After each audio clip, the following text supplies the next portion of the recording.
Oi, gente! O papo de hoje é sobre o livro A Guerra Não Tem Rosto de Mulher, da escritora e jornalista bielorrussa Svetlana.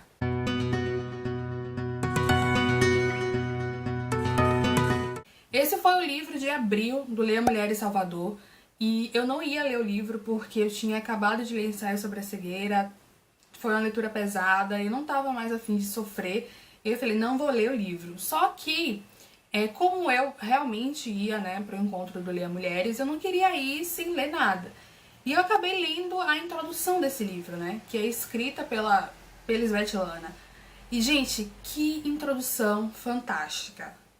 Ali, essa introdução é um convite que a Svetlana faz para que a gente lê o livro. Ela, obviamente, vai refletir sobre a guerra, sobre a cultura da guerra, inclusive, porque ela cresceu com essa cultura da guerra, e principalmente essa cultura da guerra heróica, Há muito tempo que eu parei de ver filmes sobre guerra.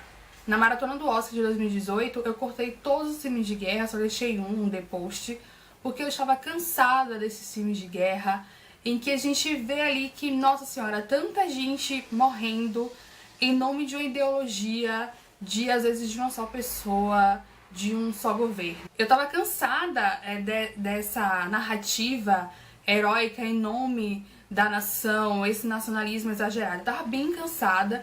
E obviamente que é sempre pelo viés masculino, A gente sempre tem os grandes heróis da guerra, que são homens, e a gente conhece essa história desses homens, A perspectiva da guerra que a gente conhece, de qualquer guerra que a gente conhece, é sempre masculina.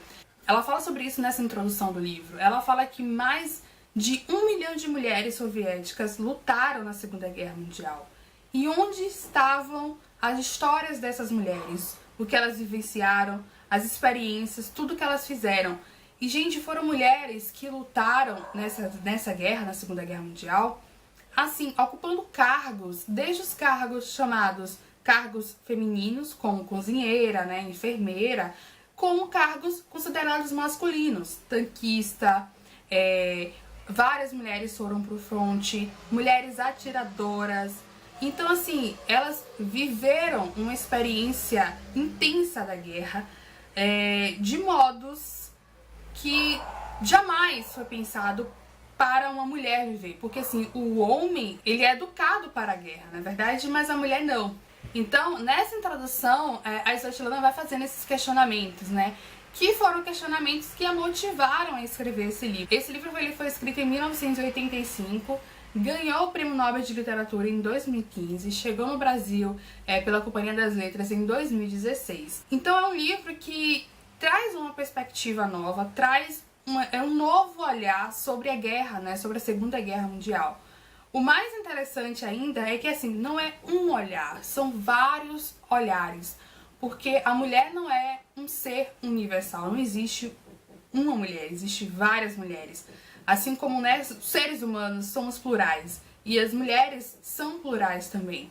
E como as mulheres nessa guerra lutaram em diferentes cargos, a gente tem olhares diferentes sobre a guerra. Então a gente tem um olhar da enfermeira, da cozinheira, mas a gente tem um olhar também da mulher que foi pro fronte, da mulher que não foi criada, não foi educada para matar, mas sim para dar vida, mas que ali na guerra ela precisava matar para sobreviver. E uma das coisas talvez mais marcantes também desse livro é uma pergunta que até hoje não tem resposta. Por que que elas escolheram ir para a guerra? A proposta da Svetlana, ela quer escrever sobre o ser humano na guerra, não sobre a guerra. Ela não queria registrar o acontecimento, afinal o acontecimento está registrado aí em filmes, em séries, em tantos outros livros.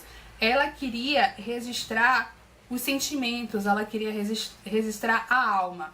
E a gente sabe desde sempre que o homem, ele foi educado também para esconder esses sentimentos. Então, quando a gente vê um filme ou a gente lê um livro sobre guerra da perspectiva masculina, a gente sempre tem a ideia heróica, a ideia da luta, e da guerra em si. Mas e o dia a dia, sabe? Como era sobreviver o dia a dia na guerra? Esses detalhes, esses mínimos detalhes que muitas vezes o homem é educado a deixar de lado, né? Chorar, sentimento não é coisa de homem, né? A gente ouve muito isso, até hoje, inclusive. Imagine em tempos de guerra, em que eles queriam contar a vitória e não os percalços, né? Os detalhes da guerra. Essa perspectiva nova que a Svetlana queria dar, ela foi questionada também por vários homens, né? Por que ela queria ouvir as mulheres? Tantos homens já falaram sobre a guerra e tantos outros com certeza não teriam outras coisas para falar. E esses homens questionavam a Svetlana e eles tinham inclusive medo de que as mulheres não contassem a guerra direito. Porque, né, mais uma vez eu vou falar que eles achavam que as mulheres iam pro lado do sentimentalismo, que era justamente o lado que a Svetlana queria, e não pelo lado heróico, né, das medalhas. Então esse livro, A Guerra Não Tem Registro de Mulher, é praticamente uma revisão histórica. A Svetlana fez um trabalho aqui único. A todo momento eu ficava mais atraída pela leitura. Apesar de ser uma leitura triste, apesar de ser uma leitura forte, eu ficava atraída porque eu ficava me colocando no lugar da Svetlana, enquanto jornalista, enquanto escritora. Durante o livro nós temos os depoimentos de várias mulheres, temos até inclusive depoimentos de homens, mas temos também as intervenções da Svetlana, contando como foi, né, como ela colheu o depoimento, o que ela percebeu, né, de algumas pessoas enquanto ela colhia esses depoimentos, como as pessoas chegavam até ela, algumas pessoas que não quiseram falar, que falaram e preferiram que o seu nome não fosse, né, colocado, ou esconderam o seu sobrenome. Ela foi contando esses detalhes que enriqueceu mais ainda o livro e que foi me deixando mais atraída ainda pela leitura. Eu virei fã da Svetlana, do trabalho dela, porque é muito corajoso você fazer algo desse tipo. Imagine que ela ouviu centenas de mulheres que estavam ali em um momento de muita carga dramática, né, de muito sentimento, um momento até que talvez elas não quisessem voltar atrás, né, porque elas viveram na guerra horrores. E muitas não queriam lembrar. E aí a Svetlana vai inclusive mostrando a importância também desse livro, né? E as próprias mulheres, em seus depoimentos, vão falando e mostrando a importância desse livro. A importância de ouvir essas vozes que foram muito tempo silenciadas e que sofreram tanto ou mais, eu acredito até que mais que os homens. Por quê? Mais uma vez, na questão da cultura da guerra e na questão da educação para a guerra. Os homens, eles são, né, educadas para a guerra e a mulher não. Então, quando elas foram pro fronte, elas deixaram família, elas deixaram para trás até a feminilidade delas, né? Muitas mulheres chegavam lá, não tinha roupa para mulher, não tinha calçado para mulher, porque o exército não estava preparado para ter mulher, né? Então, o sapato era tipo o número 42, sendo que geralmente mulher calça entre 35 e 38. As roupas eram todas roupas masculinas, elas precisavam cortar os cabelos, elas não tinham como usar maquiagem, salto alto, não existia isso. Tem até um depoimento de uma mulher que ela disse que acha que viveu duas vidas, uma como homem e outra como mulher. E também teve outras coisas, teve algumas que envelheceram precocemente, tiveram outras que pararam de menstruar. Então assim, elas praticamente tiveram o seu lado feminino apagado pela guerra, né? E isso também fica mais evidente no pós-guerra, quando elas voltaram, né, digamos, para a vida, além de ter que lidar com os traumas, muitas voltaram mutiladas, muitas voltaram órfãs, tinham perdido todo mundo, elas também tinham um grande preconceito da sociedade. Porque, assim, os homens, eles não queriam se relacionar com mulheres que tinham ido para a guerra. As outras mulheres que ficaram em casa, elas achavam que as mulheres que tinham ido para a guerra tinham ido para conquistar os homens, que lá elas dormiam com os homens. Gente, são relatos assim que a gente fica assim, como assim? Elas foram para a guerra, elas ajudaram a vencer a guerra e ainda quando voltaram tiveram que lidar com preconceito das próprias mulheres, dos próprios homens. Gente, como assim? Então, todo momento também é um questionamento sobre o ser humano, sobre relações humanas, muito forte. Tem até um outro depoimento, que eu até tirei um trechinho aqui, que a mulher, ela fala assim, ó: os homens eram vencedores, heróis, noivo, a guerra era deles. Já para nós, olhavam com outros olhos, era completamente diferente. vou lhe dizer, tomaram a vitória de nós.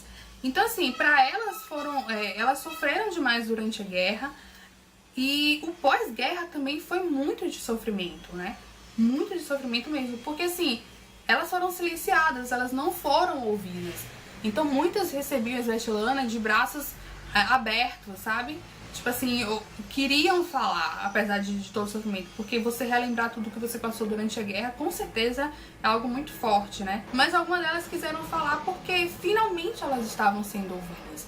Então esse é um livro pra gente ouvir, né, essas vozes que foram silenciadas, a gente conhecer um outro lado que foi durante muito tempo apagado, né, excluído, e que é um lado muito importante, porque, gente, foram mais de 1 milhão de mulheres.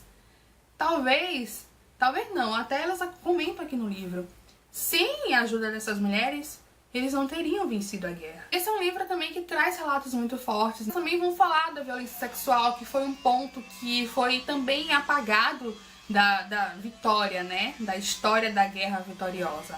Eles não falam sobre isso, mas era algo que existia, assim. O livro também traz um pouquinho mais dessa cultura da guerra, né? E principalmente depois, né, de várias guerras, como até hoje essa cultura existe. Por exemplo, quando a gente tem brinquedos que são relacionados à guerra, vendidos para crianças. E até tem um depoimento aqui de uma mulher que ela diz: eu não compro brinquedo para meus filhos, nem para os meus netos, nem para os meus bisnetos relacionados à guerra, porque isso não é brincadeira. E como esse é um livro que traz a alma do acontecimento, a gente vai ver aqui muitas questões relacionadas ao amor. Existia amor na guerra? O que era a felicidade na guerra, né? Uma delas fala que se perguntasse o que era felicidade na guerra, ela falava que felicidade na guerra era você encontrar uma pessoa viva em meio a vários mortos. Elas vão também falar sobre o que as motivava, né, a continuar. Elas ficavam pensando que quando acabasse a guerra elas iam, sei lá, poder vestir um vestido, calçar um sapato alto, passar um batom, voltar a ser mulher. Gente, é um livro muito, muito, muito interessante. É uma leitura realmente densa. Você não consegue ler de uma só vez, porque os relatos são bem fortes. Mas é um livro super necessário. A Svetlana, na introdução, ela fala que ela tem pena de quem vai ler esse livro, mas ela tem ainda mais pena de quem não vai ler. E é justamente isso. É uma leitura muito, muito necessária, porque mostra um lado da guerra que até então não foi mostrado, e que desmistifica aquela coisa de que mulher é sexo frágil. Então esse foi o nosso papo de hoje. Leiam Svetlana. Eu vou sofrer mais um pouco, mas eu pretendo ler outros livros dela, porque eu acho que ela traz uma nova perspectiva histórica sobre vários acontecimentos mundiais. E a gente precisa conhecer essas vozes, a gente precisa conhecer essas histórias. Eu virei fã da Svetlana, com certeza. E indico sim, é um livro, como eu já falei, forte, marcante, mas aos pouquinhos a gente consegue ir lendo sim. Eu tenho certeza que a experiência de leitura é uma experiência única. Quando você terminar de ler esse livro, você vai... Eu chorei ao terminar de ler esse livro, sabe? Não tem como você não se emocionar. Não tem como você ler tudo aquilo e alguma coisa, sabe, não mudar em você. Coragem aí, porque eu tenho certeza que você vai gostar bastante. Ficando por aqui, te espero no próximo vídeo. Me acompanhe também nas outras redes sociais. Se inscreva no canal para não perder as próximas dicas. Beijão e até mais. Tchau!